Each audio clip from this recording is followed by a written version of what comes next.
Thank you very much, Ginger, and thank you for inviting me to participate, especially since I'm asked to comment on a topic that I never worked on and do not consider myself an expert by any means. Nonetheless, I think this is a critically important topic to discuss. Broadly speaking, the role of business and digital technology in equality or inequality, right? And recall one of the things that Long mentioned today, and I've heard him discuss this many times, is how digital technology is a much bigger inclusive technology than previous technologies. He showed us the graph on the rapid diffusion of digital technologies. And I think it's quite anticipated, since I believe it follows directly from how relatively cheap these digital technologies are to access and acquire by households compared to other technological advancements, right? If you think of the automobile, right, in the early days, then only the most rich people could afford it. If you think about washing machines, then when they came out, only very rich people could afford it, and so on. Whereas here, you could buy a digital device for very low amount of money, relatively speaking, today. And that, of course, makes it very accessible. We saw the graphs that Hanming Fang presented with the over 4 billion people in the world who have access digitally to a whole variety of digital applications.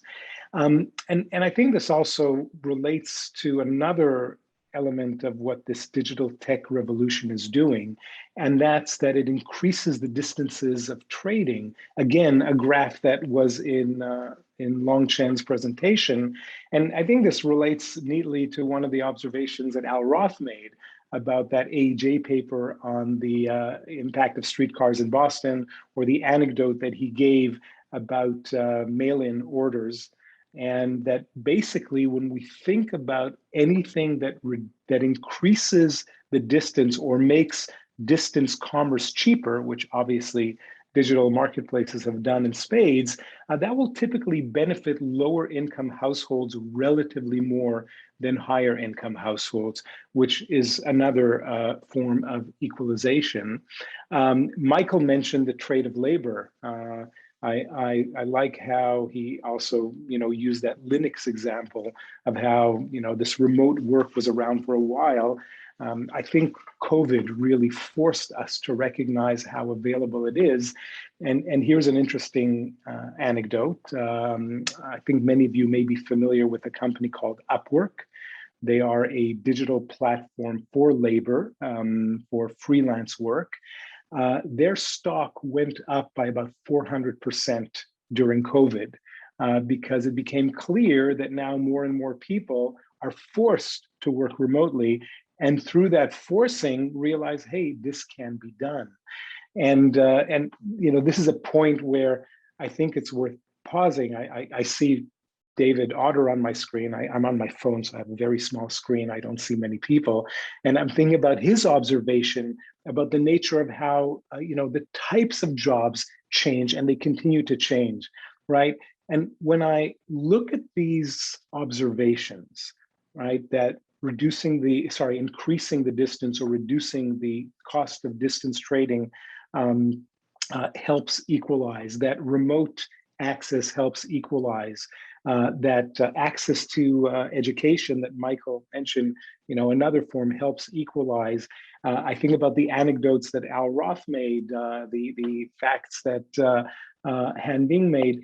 This is just more of things that we've seen in the past, right? And I think this is yet another example of why my most famous quote is not necessarily the quote of Atkinson that Long mentioned about how one needs to look at equality of outcomes if one cares about equalities of opportunities. My favorite quote is Ecclesiastes chapter 1, verse 9, which says, "All that has been will be, all that has been done will be done. There is nothing new under the sun." The kind of patterns we are seeing here are not new. The technology is new, just like every few generations we have major technological breakthroughs. but we tend to see similar patterns. And this is where I want to hit at a point that I think was a little less emphasized by Michael in his discussion, and was more in part of the conversations we had by email before today's conference.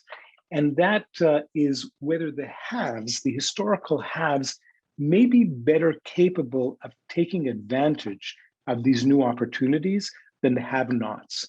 Or the way an economist might put this, could it be that there are complementarities between this pre-tech revolution capabilities and tech itself? And again, this relates to something that Han-Ming Fang mentioned, where he presented the pre and post-market distributions.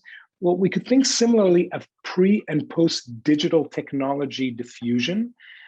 So could it be that the children of all the people here on this call are in a much better position to take advantage of these digital technologies than the children of folks who do not have the level of education, exposure, and means, even though they could adopt the technology itself?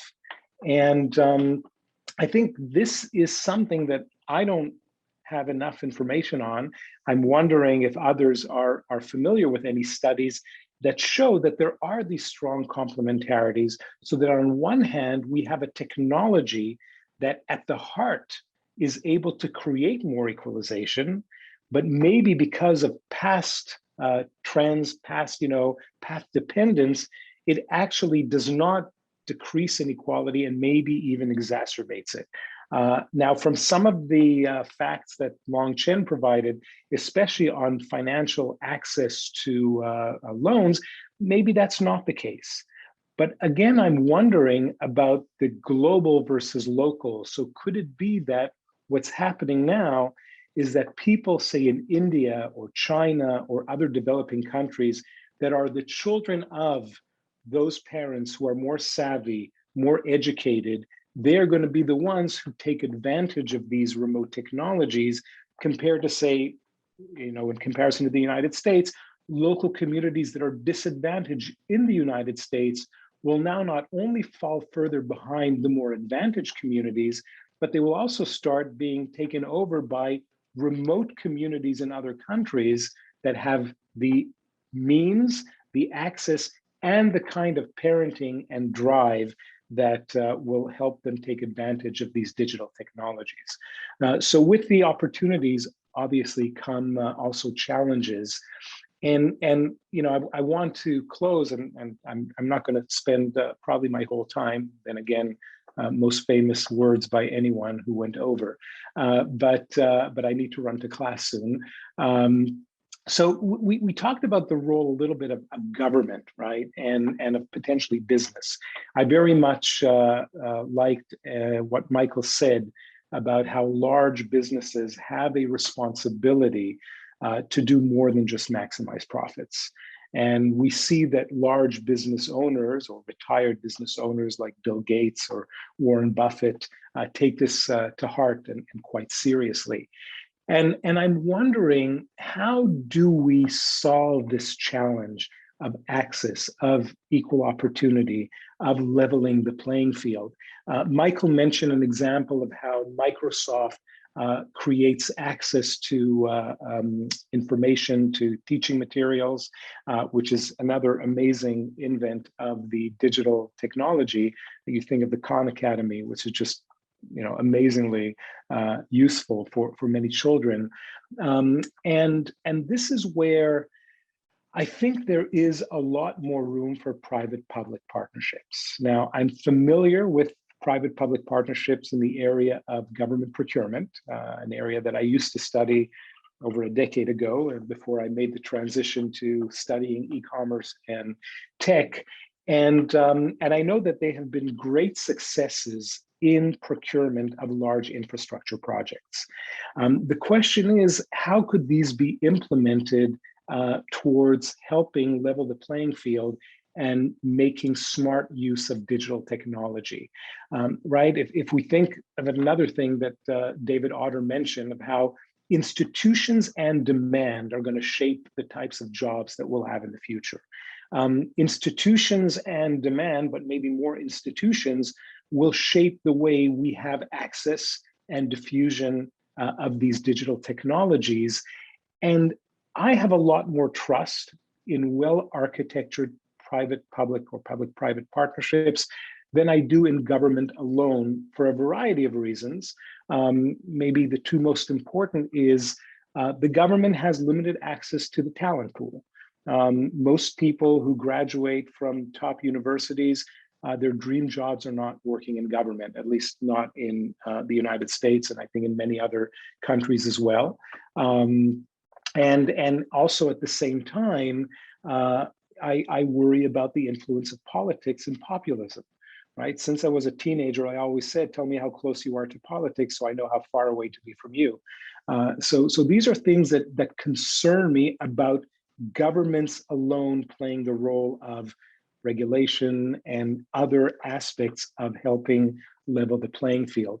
So I very much would like any references that people have to the success of PPPs, of public-private partnerships, beyond procurement, because personally, without yet many facts to support it, I do believe that that is a very promising path forward. And with that, I'll conclude, so I have 3 minutes to listen to anything else before I have to run to class. Thank you.